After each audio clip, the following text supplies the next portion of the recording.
आपने पिछले 2.5 साल से बंदूक के दम पर शांति लाने की कोशिश की है, आप विफल रहे हैं। ये बंदूक के दम पर शांति लाना, ये व्यवस्था बंद करिए। मणिपुर के लोगों के साथ बात करिए। प्रधानमंत्री मोदी जी मणिपुर में जाएं, लोगों की क्या मन में क्या भय है उसको सुने। एक राजनीतिक रूप से ही मणिपुर में शांति आ सकता है। हम सकारात्मक रूप से यहां पे आप सुझाव दे रहे हैं। दूसरी बात यह है कि सर, जब भी कोई मुद्दा महत्वपूर्ण देश का आता है तो प्रधानमंत्री मोदी जी गायब हो जाते हैं। अब हाल ही में मत करिए, आप देखिए, ठीक है, आप एक मिनट प्रधानमंत्री मोदी जी से हम और अपेक्षा करते हैं। 1 मिनट शांत हो जाते हैं, शांत हो जाते हैं। माननीय जब माननीय प्रधानमंत्री जी जब पहले भी सदन के अंदर चलते सदन में पूर्व के प्रधानमंत्री जी भी गए हैं, और जब भी माननीय प्रधानमंत्री जाते हैं सदन को सूचित करते हैं, मुझे सूचित करते हैं, और उसके बाद प्रधानमंत्री जी हमेशा सदन को सूचित करके ही जाते हैं सदन में। आप टिप्पणी करें जो ठीक नहीं है।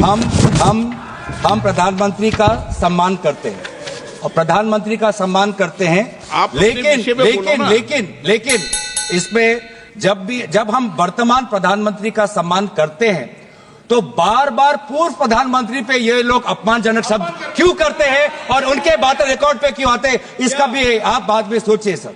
हम सभी प्रधानमंत्री वर्तमान और पूर्व प्रधानमंत्री को सम्मान करते हैं, लेकिन जब भी ट्रेजरी बेंच से अपमानजनक शब्दों का व्यवहार होता है बार बार रिकॉर्ड पे आता है सर, और हमारे तो रिकॉर्ड में रहेगा पता नहीं सर, कल पता चले। वित्त मंत्री, लेकिन जहां पर एक मिनट वित्त मंत्री कुछ बोलिए। मैम सर, यस, हाँ, 1 मिनट बोल you said something very profound. You said something very profound. You said something very, very profound. I'd like to add to it. Sir, with due respects, it was music to my ears to hear a leading member of the opposition party say that they सम्मान करते हैं प्रधानमंत्री जी को. And quickly to add, when Treasury talks about previous prime ministers, they speak not in सम्मान जनक language. How many times has the Prime Minister been abused in this house by them? And how many times he was not even allowed to speak in the house? They stood in the well and shouted. Will the Honorable Member Tarun Gogoi, his son, Gaurav Gogoi, apologize for the number of times they've called abusive names to the PM? Today he's ironing out all that. He's whitewashing all that. That's not allowed. He should have the grace. He should have the grace to admit that they have abused the Prime Minister. It was wrong and they shall not do it again.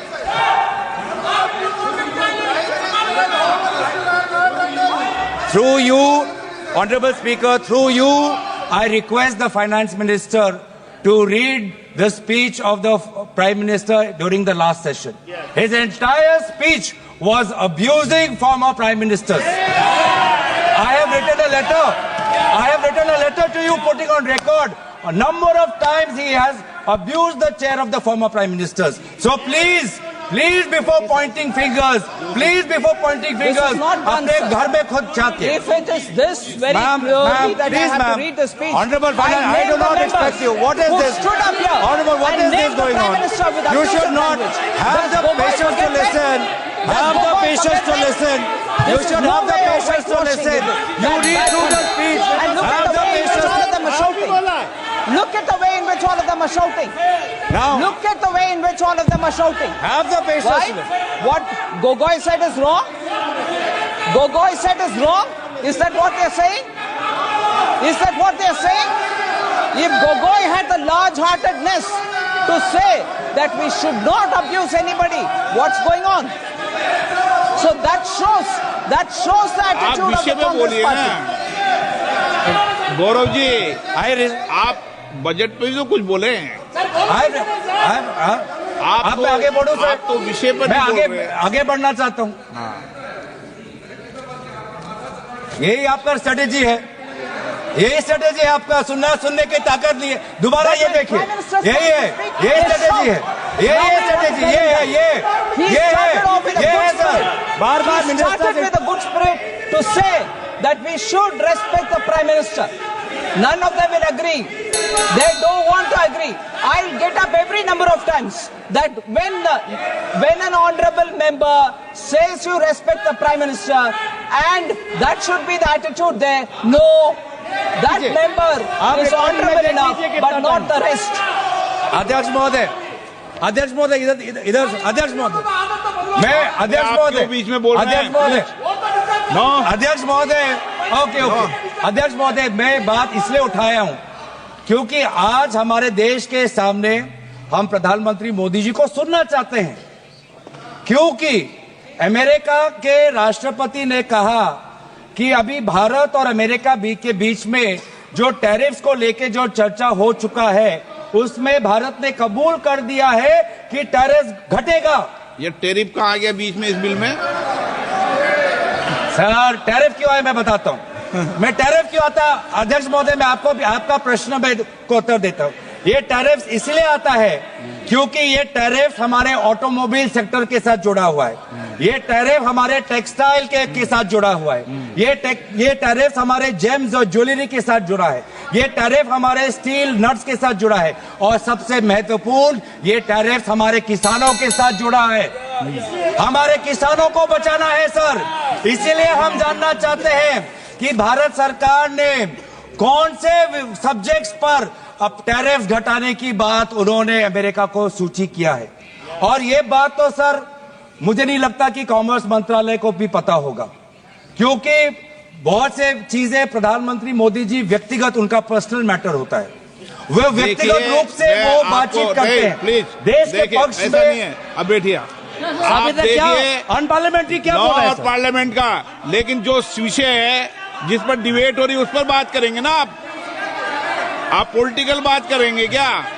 ये राष्ट्रपति के भाषण पर चर्चा है क्या? Budget पर चर्चा है तो करो आप। ये तो तरीका ठीक नहीं है ना, आप उपनेता हैं। नहीं, ये तरीका ठीक नहीं है। नो, आप बजट पर करें, सप्लीमेंट्री ग्रांट पर करें, मणिपुर की सप्लीमेंट्री ग्रांट पर करें। हाँ, माइक बंद हो जाएगा ऐसे सर, हमें बोलोगे किसानों की बात करनी है, ऑटोमोबाइल सेक्टर में जो काम करते हैं वो बात करनी है, टेक्सटाइल्स के सेक्टर में जिन लोगों की रोजगार मिलती है उसकी बात करनी है। तो सर उसके हित में हम बोल रहे हैं कि कौन से क्षेत्र में टैरिफ घटा है, ये बात हमें प्रधानमंत्री मोदी जी बताएं, क्योंकि बहुत से मामलों पर वो व्यक्तिगत रूप से करते हैं नेगोशिएट। राफेल के मामलों में व्यक्तिगत रूप से उन्होंने नेगोशिएट किया, तो इसमें भी हम जानना चाहते हैं कि कौन से विषयों पर भारत टैरिफ घटाएगा। और ये भी हम जानना चाहते हैं, क्या भारत ने सोचा है कि हम अमेरिका पर रेसिप्रोकल टैरिफ्स लगाएंगे? क्या भारत ने ये सोचा है? देखिए माननीय सदस्य, मैं आपको फिर बोल रहा हूं, नहीं तो मुझे टोकना पड़ेगा। सदन नियम प्रक्रियाओं से चलेगा, 2-6 में क्लियर नियम प्रक्रिया है। मैं आपको बार बार आग्रह कर रहा हूं और बार बार विषय को डाइवर्ट करते हैं और आप फिर कहेंगे मुझे बोलने नहीं दिया। सदन तो नियम प्रक्रियाओं से चलेगा।